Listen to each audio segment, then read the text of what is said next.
Wherever the eyes of the world are focused, wherever history is in the making, she is there, organising events, guiding those new to the limelight, bringing openness to those who shape the destinies of the planet. In the corridors of power, behind closed doors, she is the one the leaders follow, jetting around the world to bring words of comfort to the bewildered. Ever ready to share herself with her public, she'll even give up her Sundays to bring colour to our lives.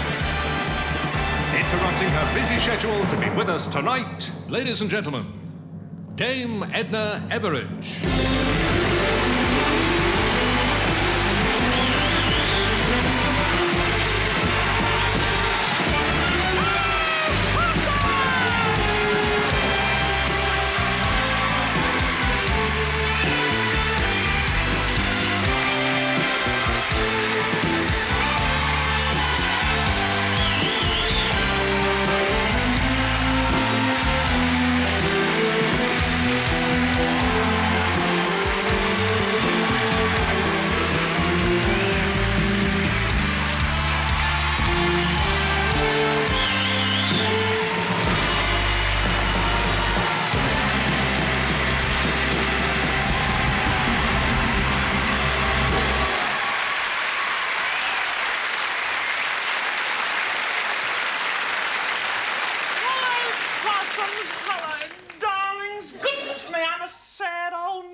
Because this is the last of my wonderful, wonderful, legendary mini-series, the Dame Edna Experience. I could have done many, many more. I could have.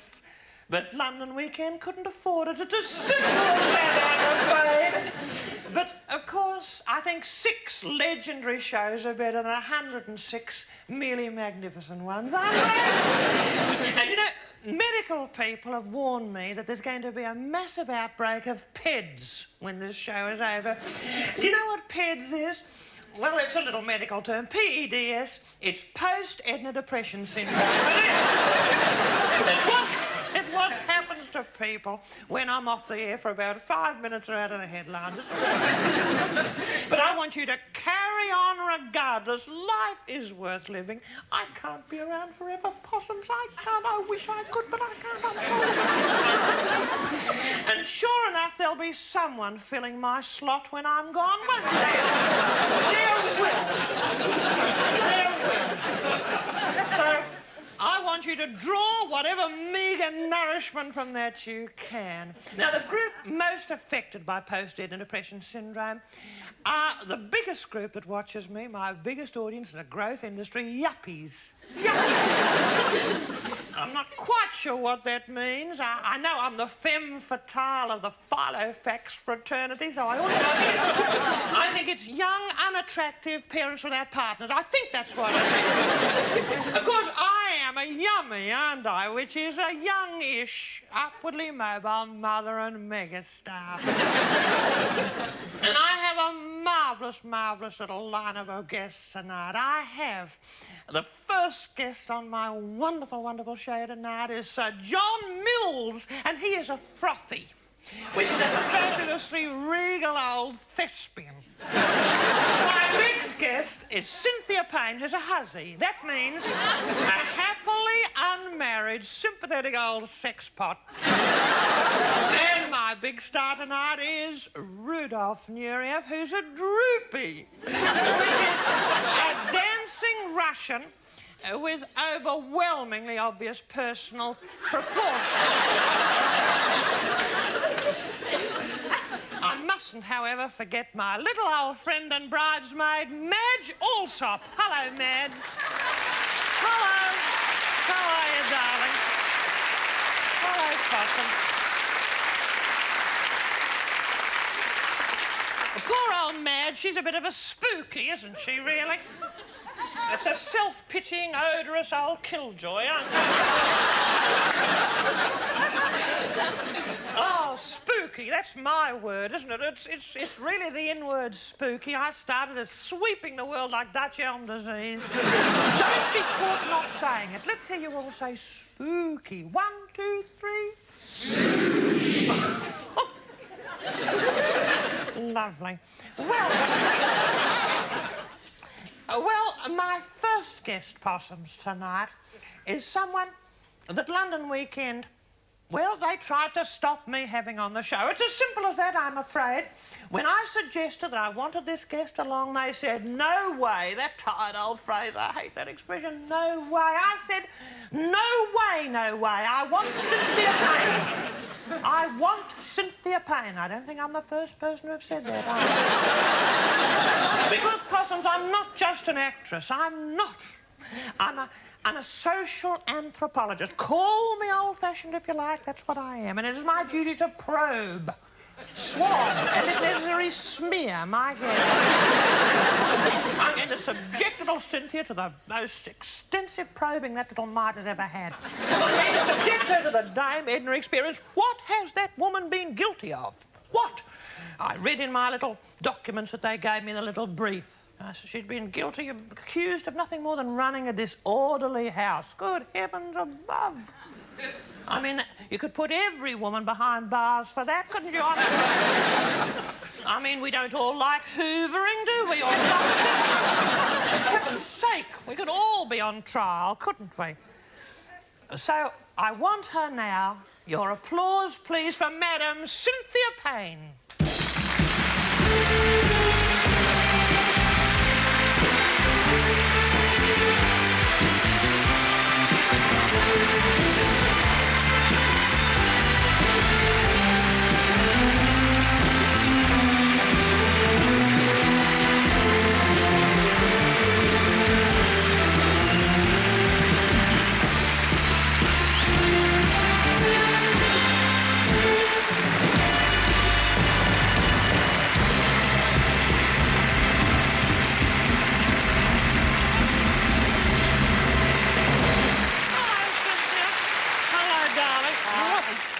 Aren't you looking as pretty little pink mite you are, too? Gorgeous frock, sweetheart. Sit there. Make yourself at home. A dress, Dame Edna, not frock. Is very old-fashioned. Is it? I'm sorry. It's an Australian expression for a dress. It's gorgeous, Cynthia. Badge, please, Madge. I have put little badges on my guests in case I forget their names. Thank you. There we are. A little badge. Synth. Couldn't fit Cynthia on. My darling, did you hear what I was saying? I mean, all this yucky old publicity, aren't people awful? They can destroy anyone's reputation. I've heard the rumours about me have been hair-raising enough. Yes, they get back. And you're a very ordinary-looking mite. You're the sort of woman I wouldn't mind borrowing a cup of sugar from. Wouldn't. People silly, particularly in this country. What can I smell? Well, it's my favourite perfume, actually. It's called Maya, and it's a Spanish perfume. Oh, is it, darling? The men say it's sexy, but the women don't like it. Well, I wouldn't be responding to that, would I, darling? But it smells very, very, well, unusual. Maya, it's Spanish, is it? Have you just bought it, have you? No, I've had it for 20 years, this perfume. 20 years you've been wearing it, have you? Madge has got some scent that I brought back duty-free about 20 years ago. She's... Charlie, it's called. Can you smell her, Charlie, from where you are?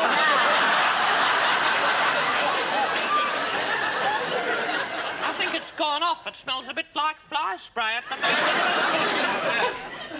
You know, we've got a bit in common, Cynthia, my darling, because I'm a talk show hostess and you're a sort of a hostess, aren't you? I think you provide a need, don't you? Because as far as I can gather, you have these parties and things. Am I barking up the right track there? Yes, well, I love my parties. It's really, to me, it's like arranging a stage show. I know the feeling there, darling. I bet you do. Tell me, when you have your little parties, or when you did in your lovely home, where you're still living in one of the delightful, more upmarket suburbs of London, more the Australian type of suburb. It's a two-storey home, by the way, isn't it, darling? It's detached. A detached. Two-storey. Oh, lovely in its own grounds. Where the noise doesn't come out the walls. The noise, no. No. Well... Food. Do you provide people with a little supper? Oh, yes, we have plenty of drink. And it's mainly salmon and cucumber sandwiches, because I haven't got a lot of time to do hot food. No, but you slice the cucumbers, I hope. Yes, people carry do-it-yourself a bit far sometimes. They do. But as far as I can... What's the matter with this audience? As far as you see... They don't understand. People are spooky, aren't they? As far as I can gather, darling, they're more or less a sort of a fancy dress affair, is that right? Well, it's like a fantasy party. I mean, I think we all have to get out of our real selves and live in a fantasy world now and again. This woman lives in a fantasy world. That's what it's doing there, Cynthia. You could probably help this creature. Probably could. Tell me, why did the police raid you? I heard this horrible story of the police flooding into your home. Don't really know. I think somebody must have been jealous of me. You think so? I think so. Well, I think, wouldn't some people like dressing... How do you know they were the police? There might have been people just dressed up, Cynthia. Well, they got to go some to fool me if they were dressed up. My darling girl, you know... Excuse me, they could only come in as a normal man, otherwise I'd sniff it out. I'm sorry? They couldn't dress up as transvestites to get in my house because... What is a transvestite? A transvestite is somebody that likes to dress up in female clothes to get out of their... They don't want to do it for long. They don't want to do it for a day, maybe only a few hours. But just, they tell me it's a release of the mind. You can't understand that. Call me old-fashioned, Cynthia. I don't know. What troubled souls there are in the world. Now, this is me being a bit upfront now, and I have to say this about myself. I don't know whether you agree with it or not, but to me it's not a big part of life, this sex. I must agree with you. It doesn't worry me much now. I mean, I can take it or leave it, Cynthia, frankly. Like a cup of tea to me. Like a what? Cup of tea to me. Like a cup of tea? Well, it's not exactly like a cup of tea to me. I mean, I must say when I was young it was different. But my age, our age, we can, you know, do without it. Well, I think you can't have a cup of tea in the dark, can you, darling? Dunking is difficult, isn't it? Australia? Dunking. I've never heard of it. Well, you put it in, but a bit can drop off. That's what... It can. Oh, Cynthia, it's been gorgeous talking to you, Possum. Now, you have a new enterprise, a publication coming out. What's it called? Yes, it's coming up at the end of this month, and it's called Entertaining at Home by Cynthia Payne. Oh, how exciting, Cynthia. Be a lovely family Chrissy present, won't it? Yes. It's meant in time for the Christmas stocking, and it's a fun book. Oh, lovely. Well, I wish you luck with it. It might even win a prize. Never know. The Hooker Prize. Cynthia Payne.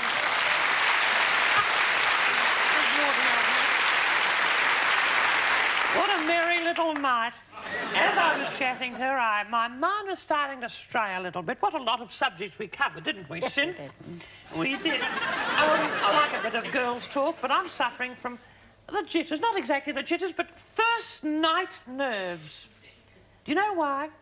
Because the first night ever to have tripped down those stairs and joined me on this lovely show is about to come before you. He was a beacon of talent in the dark years of the Second World War.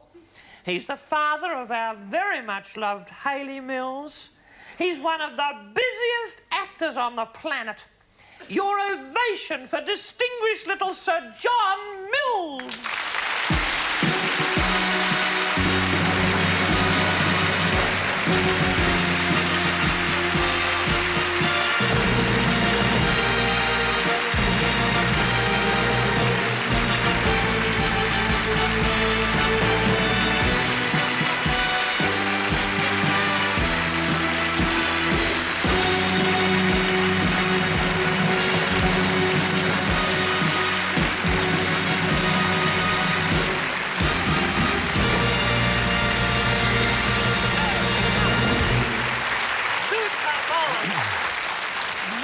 Sir John, may I introduce you to Cynthia? Cynthia Payne, Sir John Mills, Madge.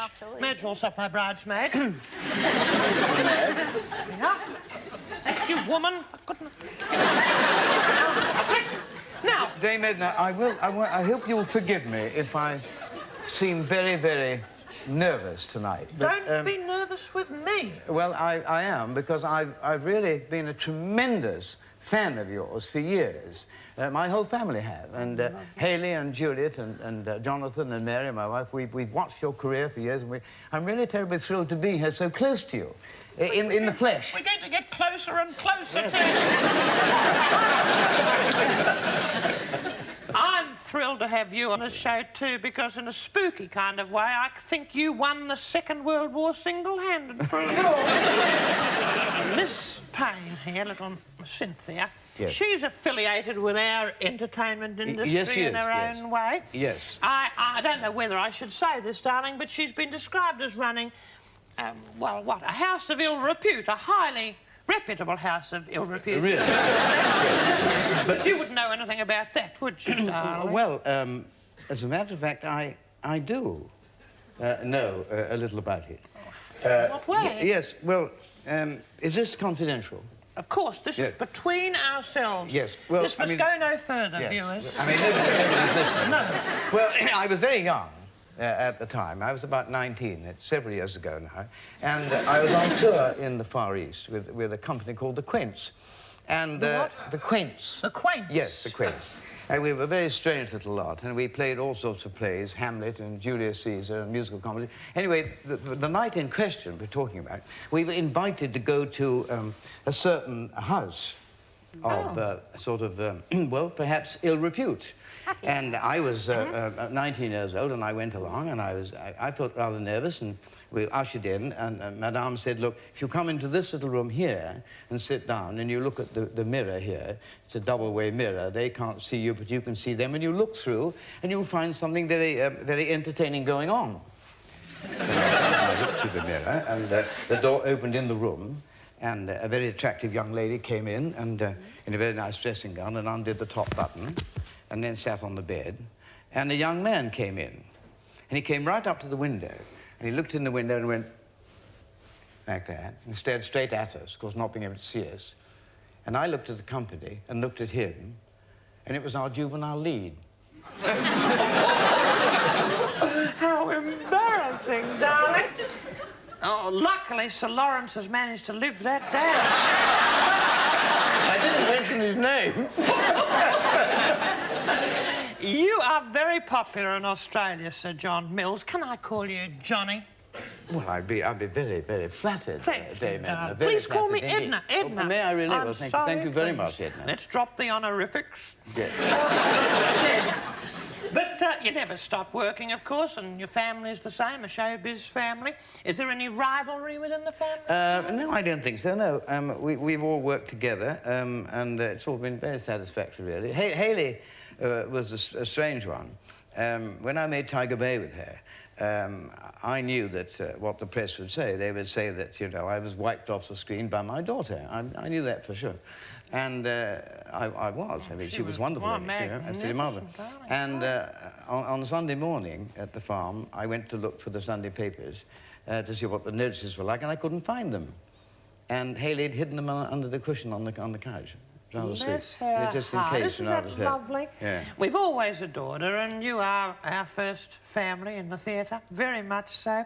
But I wish I'd had such an easy, trouble-free ride with my own daughter, Valmay, Johnny. Yeah, Valmay's been a problem, has she? She's been a nightmare from time to time. Is she drinking still? Well,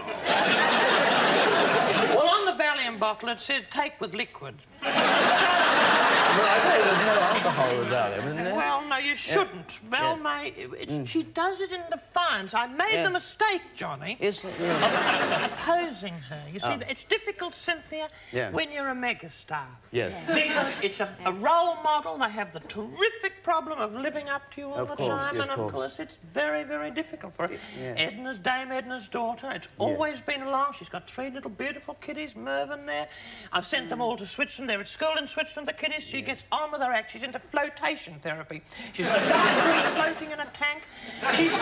She's finding herself. She has a lot of setbacks, though, doesn't she? Is her acne better? No, it's worse. It's terminal. The primal screaming. I said, Really? You know, I said, look, by all means, find yourself. The problem is she sometimes does. That's the Yes. rebirthing, too. She's into every fad. She's got a boyfriend much older than herself. With a ponytail, isn't that pathetic? With a ponytail? He is, and he's bald, so it's... It's really just like a yucky bit of skin with an elastic band around it. I don't know what... Looks like a puckered old balloon 6 months after a party. You must know what they look like, Sylvia. However, I want to say this. I have to say this, you're a very attractive man. Very, very spunky little mite you are. And this man, I can say it, I hope you don't mind me saying it, it's in Who's Who for all to read, you're nearly 80 years of age. Right. Not bad.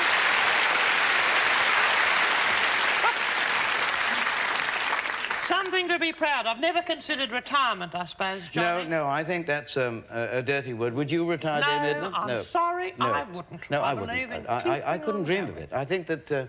I think there's no point in retirement. I mean, we're both very lucky doing the things we like to do, aren't we? Don't you think? I think Dame Nature...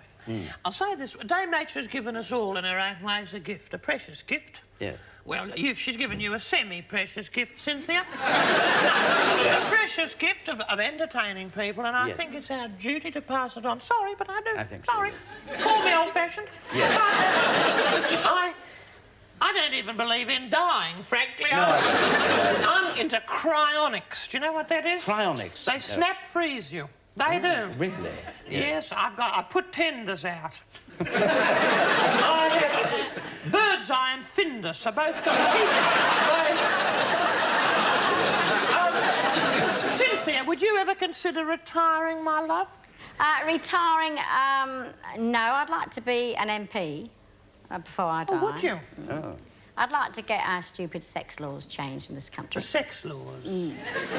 Any constituency you have in mind? No, I would like you, before I die, to be made a Dame of the Empire, or other than that... I think there's not much hope of that.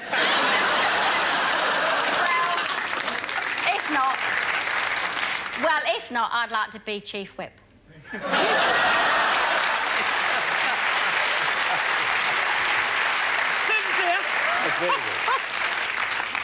You're adorable. I'm sure if need be, you could turn your hand to anything, Cynthia.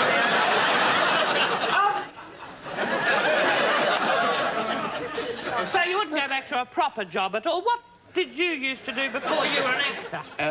What did I do? Well, I did several things. I was an office boy, a cleaner, and the most dreadful job I ever had was to sell lavatory paper. That was very, very difficult. Thank goodness you don't have to do that anymore. The demonstrations were so tricky.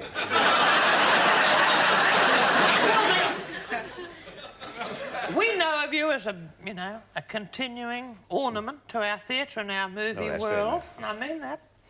And then you were early on a daughter to a salesman. I've still got a little gap there. Let's go back to the late 1930s. Late 1930s. Before the war, before those famous films. What did you do then? Well, I was a hoofer. What? A hoofer, a dancer. Were you? Yes, a dancer. And I started in musicals, in the back row of the chorus, and I learnt my dancing from a marvellous coloured dancer. And I did about 7 years of musical comedies. And I loved every minute of it. It was marvellous. I've got a little bit vague now because when I was a very, very young woman, we had these 78 records. That's before tapes and compact discs and things. And I had a record of a song. It was a duet. One of the singers was a person called Frances Day. Did you know a girl called Frances? I knew Frances Day. Frances Day. Frances Day, yes. Frances Day. Right. And I stand corrected. And the other was John Mills. Now, I always thought it was another John Mills because somehow the voice wasn't in uniform. Do you know what I mean? But Dame Edna, you're too young to I possibly... was very young and I had that record as a bubba and I played it and played it till the needle... It was gorgeous and I ought to know it by heart. It was a review. Yeah. It was out of a show, and it was called A Little White Room. Little White Room. Do you remember it? Well, it's something like over 45 years ago. 45? Well, I'd have a crack at it. But do you know some of the... I think I know it almost off by heart. Come on. Well, let us try it. You listen to this old mother, Cynthia. Let's try the verse There's first. a verse? The verse. Da da da da da da da da. Right. Every little mouse has got a house, and every bird a nest. That's it. But we've nowhere to rest our head. Lovely. Every little cat has got a mat where he lies down, warm and still. Why must we wait until we're dead? This is the chorus. Yeah. We want a little white room with a window by the sea. It must be the right room, a room for you and me. Isn't this gorgeous? We want a little bright room, as bright can be. To sit and watch the seagulls, Those darling little seagulls. but whether he or she gulls, we never could agree. We want a little white room with a window by the sea. We do not mind A tight room, a 2 and 6 a night room. We only want the right room with a window by the sea.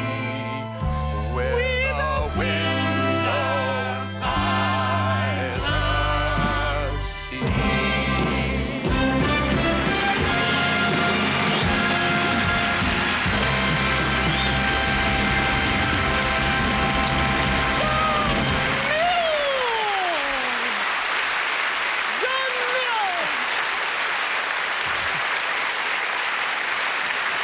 What a lovely song.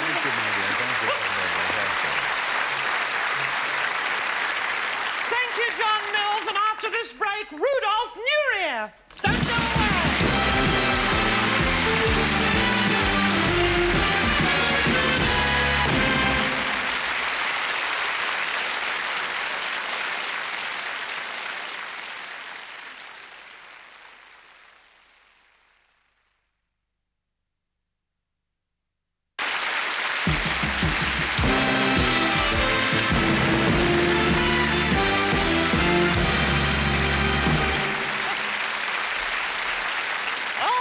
Goodness me, I loved singing that little duet. It could be a chart buster, couldn't it? It's a nice number, isn't it? It is a very warm and lovely number. You remembered it, too. 1930, most of it I did. Fantastic. My husband and I used to sing it, Little White Room, and spookily enough, he's ended up in a little white room. My next guest is a bit of a surprise.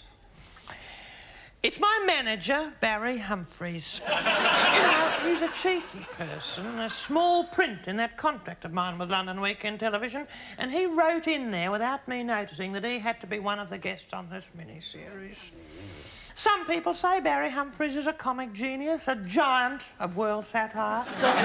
Some say he was the first person to teach Australians to snigger at themselves. Personally, I'm sorry, possums. He leaves me cold. I'm sorry. Call me old-fashioned if you like. But to comply with my contract, I have to introduce him. So without any further ado, clap if you feel like it. Barry Humphries.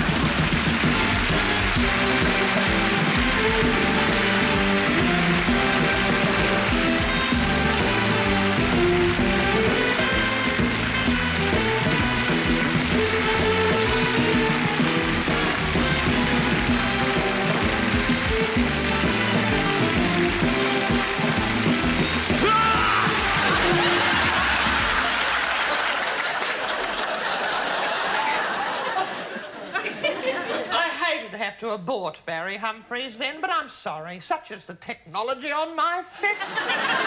He gets 10% of my income, but he got less than that of my show, didn't he? He was on long enough anyway, possum. And now a real man, not a foppish phony. A man who could leave his point shoes under my bed any time he liked.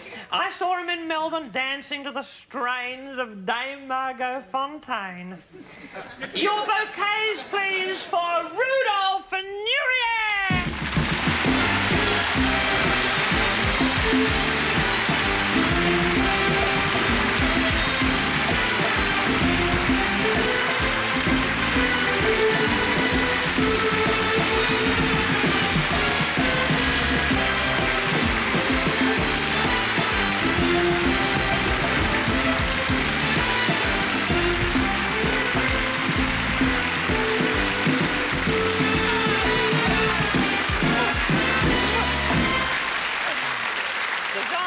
Cynthia Payne, Madge Allsop, my bridesmaid.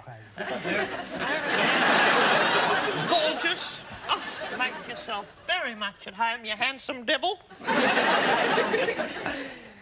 You know, something I've always wanted to know, my darling Rudolph. How did you get that sexy little scar on your lip? It was a matter of honor. I was promised I could dance the role of the Corsair. Then the director changed his mind, so I challenged him to a duel. We fought with the rapiers, and he hit me here. And that made me angry. I'm Tartar, you know. So I ran him through like shish kebab. Darling, is that true? No. Really, it was a dog. A dog? You fought a duel with a dog? Oh, don't be stupid. The dog bit me. I was a little boy, and I was very thin. He thought I was a bone. Well, I'll take that with a grain of salt, but I find that very attractive, that little scar on your lip, Rudy. I do. But it is there for a purpose. You remember the story of Jacob and Angel? No. Jacob was perfect. And he was beautiful. God decided to give him a scar because he was too perfect. It's the same with me. What refreshing modesty.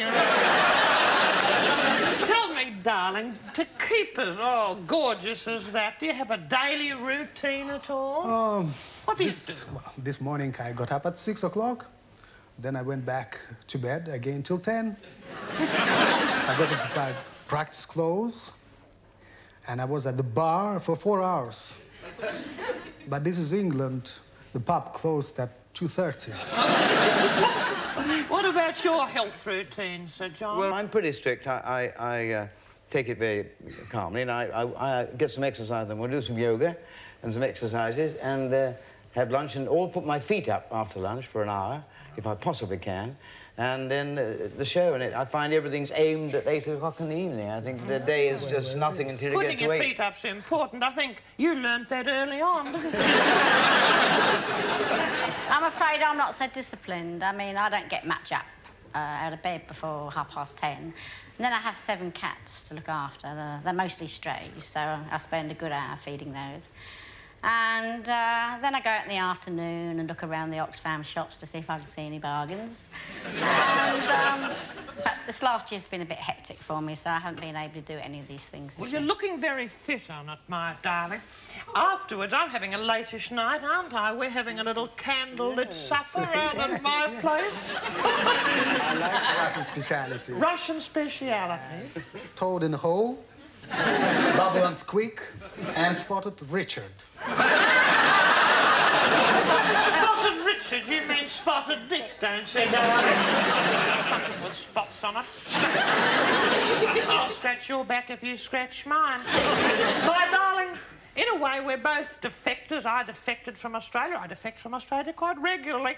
I used to be worried that I'd be hounded by Australian intelligence.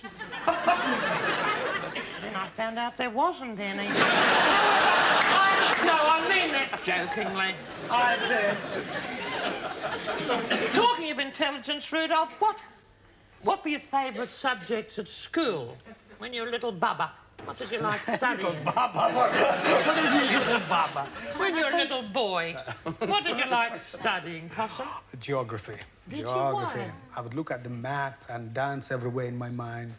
Would you? So, Oh, gorgeous. that nice romantic thing. And music. What about Yes. music? Well, they used to play Chopin and Brahms and Beethoven on the radio when there was a state funeral. So I always looked forward for next funeral. I love funerals in a way, too. I'm planning Norm's. I mean, in a nice way. Would you dance on my husband's grave? No, oh, that sounds suddenly awful, doesn't it? I don't mean it to sound. I mean that in a very nice way. I do. I do. Margot Fontaine, a big favourite of mine, you'd know very well. What was she like? A real dame. A real dame. Well, at least she had the good sense to retire, darling. She did. But tell me, your favourite partner. Who's your favourite partner, Rudolph? Really, Miss Piggy. Miss Piggy. Well, I've never much seen the point of the Muppets. Is that silly of me? Perhaps it is. Call me old-fashioned. I did love you on that show, but I love everything you do. Every little ripple of your muscles I adore. Yet I've heard you've got quite a temper. You can be temperamental. Can you ever? What do you mean? Oh, no, please. Darling, I'm only joking, but you are a tartar. You are a bit of a tartar. Yes, I was joking. That was some tartar sauce. Oh. Well, we're all a little bit superstitious in the theatre. Are you? Yeah, I never whistle in a dressing room. Why? I can't whistle. What about bad luck? Well, anyway, you don't say good luck. We say break a leg, darling. I always send a telegram to Baryshnikov. Say, break a leg. He never does. Tell me, would you ever think of dancing with a new partner? Someone with an attractive, mature woman with a permanently incapacitated husband? Mrs. Thatcher? No,